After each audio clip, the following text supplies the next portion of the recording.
London के एक park से शॉपिंग बैग में मौजूद नौमौलूद बच्ची बरामद। बच्ची को शदीद तरीन मौसम में बेयारो मददगार छोड़ दिया गया।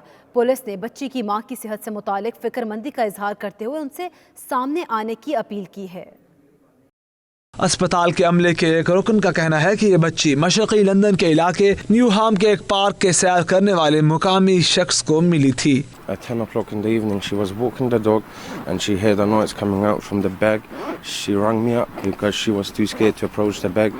When I came, I just found the baby in the bag and we phoned the ambulances and police.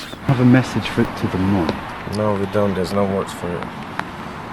You want her to be okay? Of course. This is terrible. दुख की बात यह है कि ये बच्ची शदीद तरीन सर्दी में बेयारो मददगार छोड़ दी गई। मुकामी शख्स ने पुलिस और एम्बुलेंस को कॉल की और इन्हें सूरत हाल से आगाह किया, जिसके बाद पुलिस ने बच्ची को अस्पताल मुंतकिल कर दिया। बच्ची की हालत खतरे से बाहर है, जबकि पुलिस ने बच्ची की वालिदा की सेहत से मुतालिक फिक्रमंदी का इजहार किया है।